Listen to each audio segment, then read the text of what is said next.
Hey guys, it's Libby, and today I am delighted to tell you about my favorite reads of 2018. Now, I only have 4 books that I want to tell you about, which to some of you may indicate that I did not have a very good reading year in 2018, which is kind of the opposite of true. According to Goodreads, my average star rating was 3.9, and my star rating has been going up a smidge every year, which means like in 2019 I might have a 4.0 average, which is a little crazy.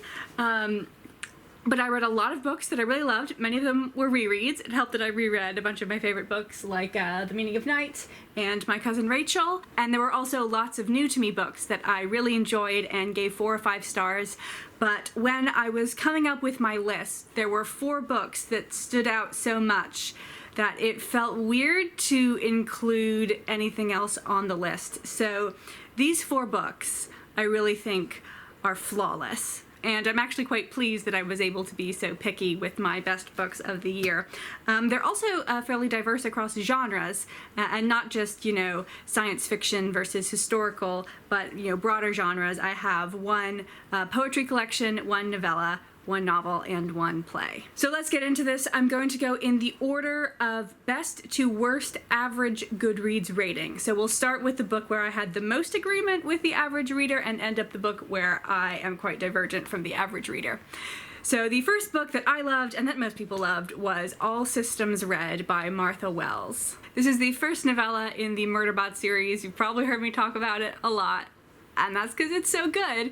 It's about an android who has severe social anxiety, but also really wants to help people, and hacks its governor module, but just so it can watch soap operas. And it's really refreshing to experience science fiction that breaks sort of from the mold that was set by 2001, where the technology is evil, and hear about technology working really great with humans. I would honestly read a book in which Murderbot sits around and does nothing, and I can say this with confidence because the first third to half of the second book in the series, Artificial Condition, basically is Murderbot sitting around not doing anything, just kind of chatting with another AI, and it's also great. But the first one is just a smidge better. I have not yet read books 3 and 4 in this novella series. I think that's because now that I have Torathon, I'm just sort of saving all of my Tor.com reads for Torathon, which is better than never reading them, which is kind of what I was doing before, but it does not help me integrate Tor into my life. Torathon will be back at sometime in March for interested parties. Anyway, first favorite book of the year, All Systems Red. Second favorite, let's grab it. Let's fail to grab it. It is the complete poetry of John Donne. Now, I had read, my camera is recognizing this face. I had read some John Donne when I was in high school. We didn't read any of his religious poetry, but I do remember reading The Flea, which is a very awkward one to talk about with, your high school English class, because it's pretty explicitly about the exchange of bodily fluids. And as I said, when I hauled this book, part of the reason that the collection of this particular guy's poetry is so great is that his life story sort of spans various moods for poetry writing. So when you start out, you have super erotic poetry, and then you move on to mushy romantic stuff, which is also great, and then you get into the sort of super Christian self-loathing, which I also surprisingly enjoy so much. So complete poetry of John Donne here in the Penguin edition. Second of my favorite books of the year. The one novel that made it onto the list was one that I read way back in the beginning of the year, and it had to do with my recent move. It is The Miniaturist by Jessie Burton. This is set in Amsterdam during the Golden Age. You will be hard-pressed to find historical fiction about Amsterdam that is not set either World War II or during the Golden Age. I can maybe name 1 book, and it's in Dutch. I can't come up with any English fiction outside of those time periods. And this is a very Libby sort of book. It's about a young person, in this case Petronella Ortman, who comes to a new place where she's going to live, in this case her new husband Johannes's house, and everything seems a little bit strange, but she's like, okay, this is probably just like a normal strange, and you know, there's probably some reasonable explanation for why all of this is happening. And then as she finds out what exactly is going on, she realizes just how weird everything is. And also, there's a miniaturist who creates, you know, like miniature versions of things like violins and pillowcases, and also humans, who keeps sending her, you know, items from her house that no one should know anything about. I also found it valuable in that it reminded me how recent this emphasis on the nuclear family really is in the grand scheme of things. So right now, I feel like, you know, one of the directions that progressivism is going in is in, you know, the construction of alternate families, whereas the 19th and 20th century were very much focused on nuclear families and nuclear families living together. But when you start to move back into the early modern period and before, you return to a world where the nuclear family is not the default.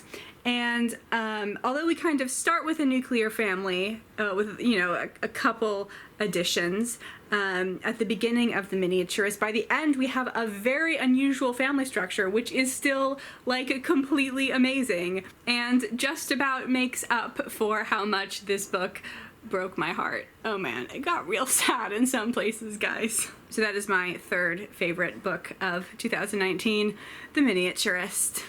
And now, finally, the play. You can probably guess who the author is. Now, when I was thinking of what I wanted to put on this list, I was actually a little bit afraid that I had read this at the end of 2017, because it took me several weeks, sort of 6 weeks to 2 months, for me to fully process my feelings on this play and arrive at the point where I recognize it for the masterpiece that it is. So I'm very glad that I did in fact read it at the beginning of 2018 so that I can put it on this list, give it its due. It is Troilus and Cressida by William Shakespeare, not one that is performed very often, although I think the National Theatre in London is doing a production now, or maybe just did a production. If you have a chance, get out there, yo. So when I first read Troilus and Cressida, I was quite enjoying it. I was enjoying it a fair bit most of the way through. And then I got to the end, and I just about threw the book across the room. I was like, Shakespeare? That is not an ending. Everything is bleak. No one is happy. Nothing is wrapped up. And I was like, I need an ending to this. So I went around and I found that John Dryden, who was a playwright like 100 or 150 years after Shakespeare, had done his own version of Troilus and Cressida, which was pretty heavily based on Shakespeare's version, but he changed the ending. And I was like, oh, thank God, I can finally get some closure. So I went and I read John Dryden's ending, and it was like technically everything that I wanted. When I got to the end, I was like, no, this is wrong. I was like, maybe Will was right the whole time. Okay, I should probably say something about what this play is about. Well, it's hardly surprising that this book is so amazing, because it is technically a collaboration between Homer, Chaucer, and Shakespeare. How could it fail to be excellent? Shakespeare is pretty clearly basing the plot on the Iliad and on Geoffrey Chaucer's Troilus and Cressida, which he died before he finished, which probably had some contribution on, you know, the ending of Shakespeare's Troilus and Cressida. It's a love story set during the Trojan War between one of the princes of Troy, Troilus, and Cressida, who is a Trojan lady.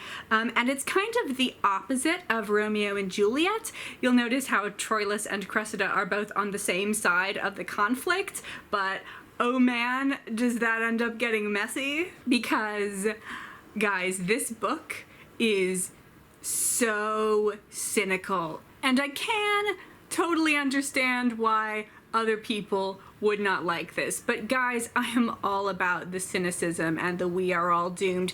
But also, like, deep within this play, there's a little spark saying that, like, no, love is real. Let it into your heart. So my good friend Will's Troilus and Cressida is my final favorite read from 2018, and also the one that Goodreads liked the least. I think they gave it under a 3.5 rating, but they're wrong. Just process your feelings about it, Goodreads. You'll get there. You'll end up giving it the 5 stars. So thank you guys very much for watching. I am sorry if you were disappointed that I didn't really have that many books to talk about, but that's the way the cookie crumbles. These books should have just been slightly less good. Then more other books that I read this year would have been on their caliber, and I could have included them. Why do you guys have to write such good shit? Anyway, see you later.